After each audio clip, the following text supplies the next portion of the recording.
Hello, and thanks for stopping in. I'm Debbie Knight, and this is your mental health moment. Your mental health moment is a series of brief videos pertaining to the role of therapy and mental health related matters. We offer tips and insights for mental wellness, and when relevant, we offer resources when we have them.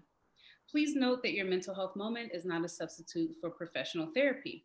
If you feel you might benefit from personal therapy, we strongly encourage you to seek out those services. Today, we're talking with Jacqlyn Bozeman, who is a licensed professional counselor associate here at Westlake Houston Counseling. Hello there, Jackie. Hi, Miss Stephanie. I'm so glad we get to talk today. I always enjoy our talks. Absolutely, absolutely. Why don't we start with you telling our viewers a little bit about yourself and the work that you do here? So, I recently joined the team at Westlake Houston Counseling as a telehealth therapist, and I'm currently taking clients. And I also work as a family advocate at a place called Children's Assessment Center. I work with clients that have experienced trauma and are also victims of crime. Wonderful. And today we're talking specifically about grief and loss and its relationship during this time of COVID-19. So, why don't we talk a little bit about just sort of how you would define or describe grief?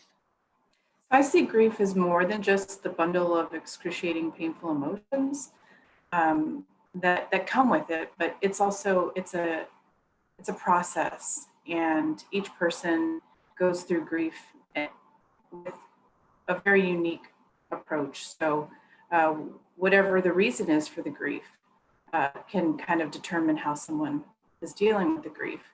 So, if we lose somebody from passing away, we can also feel grief from a job loss, divorce, changes in the way we socialize, and so all of these different things can cause us to enter into the process of grief.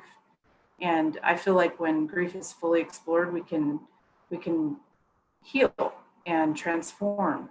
Uh, and it can be a very lonely journey if we aren't reaching out to our people that are around us or to professionals if needed. Mhm. Absolutely. And in your professional experience, what's been your observation as far as the relationship between grief and COVID-19? So COVID-19 has brought on a whole new level of grief for people across the world. So we're in the middle of collective grief. We are all feeling some sense of what this disease has done to our lives. We have changed so many different things. So we no longer get together with family to celebrate things such as weddings and births, and um, uh, graduations have changed. So there's all these different very important life events that have to change because of that, and that change is causing compounded grief. We're already dealing with changes in our work life balance, and the ways that we refuel, the time we spend with family, or uh, going out for a walk or going to the mall. I mean, these things have completely changed. Um, One of the sadder parts of this is that we are losing people to COVID every day at high rates, and funerals have changed. Families aren't able to uh, get together at such big ways as they were before when they're losing their loved ones. Mm-hmm. Absolutely. And so, how might a person identify those feelings of grief within themselves, or identify the fact that they're in the process of grief, and how might they be able to tell that they may benefit from some sort of support or outside help? So grief, when we're going through grief, we can be experiencing it in a way that is we're moving through it normally, um, or we have the ability to cope with it.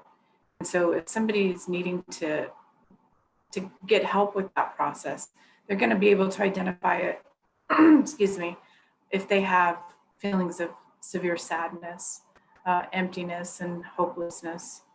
Um, if they feel like it's affecting, their major roles in their life. So if it's affecting relationships, if it's affecting work, we don't want grief to get in the way of that. You're going to experience it, But if it starts to disrupt your life, that's when it's really time to reach out and to a professional who is trained in how to help you get through that kind of thing.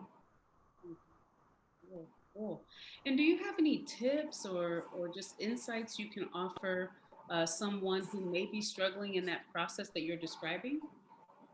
Yeah, so being able to recognize the stages of grief that you're in. So there's 5 different stages of grief. There's denial, anger, bargaining, depression, and then acceptance.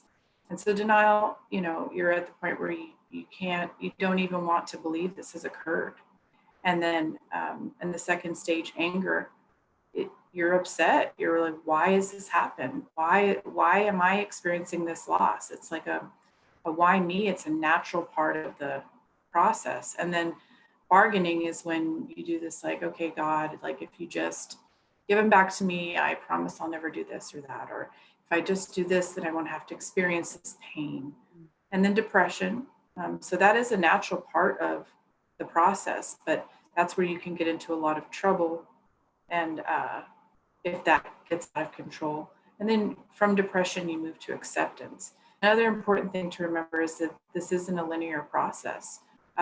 People think, oh, well, time heals all wounds, and it doesn't. And you can go from denial to depression, back down to anger, to bargaining. There's all these different ways that it kind of unfolds for each person. So that's when, reaching out to somebody if you're feeling lost in any of the process is a really good thing to do.